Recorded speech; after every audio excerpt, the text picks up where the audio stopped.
সাংস্কৃতিক তথা শৈক্ষিক নগৰী যোৰহাট চহৰৰ এটি অগ্ৰণী অনুষ্ঠান 6 ষ্ট্ৰিংছ গীটাৰ প্ৰশিক্ষণ বিদ্যালয়ৰ 23তম প্ৰতিষ্ঠা দিৱসটি এটি গাম্ভীৰ্যপূৰ্ণ অনুষ্ঠানেৰে হৈ যায়। News direct report.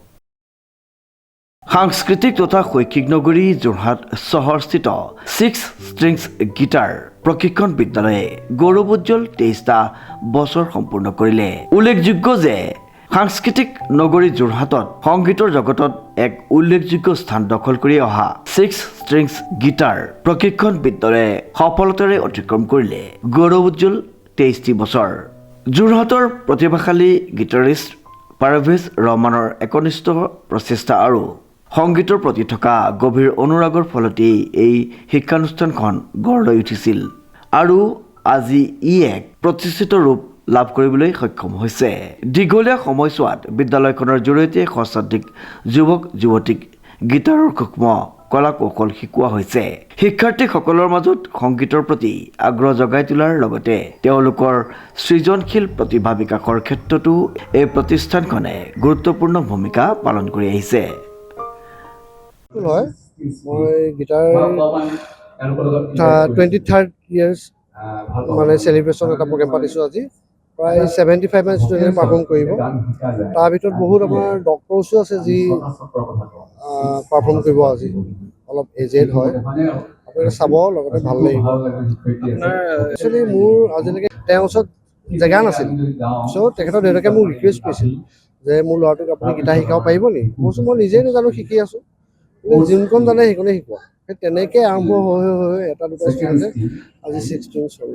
বৰ বেলেগ এটা মানে বহুত ডাঙৰ অভিজ্ঞতা হয়, কাৰণ বিভিন্ন ধৰণৰ প্ৰাইজ, বিভিন্ন ধৰণৰ ষ্টুডেণ্ট, বিভিন্ন ধৰণৰ চাইক'লজি চবৰ লগতে আমি ডিল কৰোঁ। চ' এতিয়া এইবোৰ চব আমি দেখুৱাইছোঁ সৰু সৰু ল'ৰা। আমাৰ চব বেলেগ বেলেগ ধৰণৰ মানুহ লগ পাওঁ, বেলেগ বেলেগ চবৰে ডেডিকেশ্যন বেলেগ। যোনে ভাল ডেডিকেশ্যন কৰে তাহাঁতি ওপৰত যায়। মোৰ বাহিৰৰো আছে, আপোনাৰ মাজুলীৰো আছে, সৰু পথাৰৰ পৰা আহে, আপোনাৰ বোকাখাটৰ পৰা আহে, নাজিৰাৰ পৰা আহে। চব প্ৰগ্ৰেমটো মই ৰাতি নেৰাখি সোনকালে গ'লোঁ যাতে তাতে ঘূৰি যাব পাৰোঁ। উপস্থিত আছে মোৰ নিজৰ গুৰু, গীটাৰ গুৰু ৰাজবিলোচন বৰুৱা আৰু মানস দা, বুবু দা চবেই চিনি পায়। তেখেত উজনি অসমৰ প্ৰথম ষ্টুডিঅ' আছিল, এজন যোৰহাটৰ ভাল মিউজিচিয়ান। যোৰহাটৰ বুলি ক'লে নহ'ব, অসমৰ এজন ভাল মিউজিচিয়ান। এই বক্তটো একচুৱেলি মই মোক চব ষ্টুডেণ্টৰ পেৰেণ্টছে কয় যে আপোনালোকৰ স্কুলখন ইমান ডাঙৰ, ল'ৰা ছোৱালীকো ভাল বুজায়, আপুনি প্ৰগ্ৰেম এটা কৰক। তেনেকৈ মই তাহাঁতৰ তেখেতসকলৰ সহায় সহযোগিতা লৈ পেলাই প্ৰগ্ৰেমটো আৰম্ভ কৰিলোঁ। খুব কম সময়ৰ ভিতৰতে 10-15 দিনৰ ভিতৰতে আজি প্ৰগ্ৰেমটো আৰম্ভ কৰিছোঁ। যে আমাৰ চব ইনষ্ট্ৰুমেণ্টেল, অকল গীটাৰে বাজিব। তাৰ ভিতৰত কিছুমানে ধৰক গীটাৰৰ লগতে গান গায়ো ভাল পায়। চ' তাহাঁতৰ কাৰণে মই এটা বেলেগকৈ ছিংগিং ইভেণ্ট ৰাখিছোঁ, য'ত তাহাঁতি আপোনাৰ ৱেষ্টাৰ্ণ, বলিউড, জুবিন গাৰ্গ গান চব গান গাব। জুবিন দাৰ যিহেতু মই জুবিন দাৰ গান শুনিয়েই গীটাৰ বজাবলৈ আৰম্ভ কৰিছিলোঁ, চ' প্ৰথম গানটো মায়াবিনীৰ পৰা আৰম্ভ হ'ব। প্ৰতিষ্ঠা দিৱসৰ উপলক্ষে আয়োজন কৰা অনুষ্ঠানত শিক্ষাৰ্থীসকলে গীটাৰৰ সুৰেৰে এক মনোমোহা পৰিৱেশ সৃষ্টি কৰে। গীটাৰৰ 6ডাল তাৰৰ সুৰৰ মূৰ্ছনা তুলি তেওঁলোকে উপস্থিত দৰ্শকক মন্ত্ৰমুগ্ধ কৰি তোলে। বিভিন্ন সংগীত পৰিৱেশনেৰে অনুষ্ঠানস্থলী এক সজীৱ আৰু আৱেগিক ৰূপ প্ৰদান কৰে।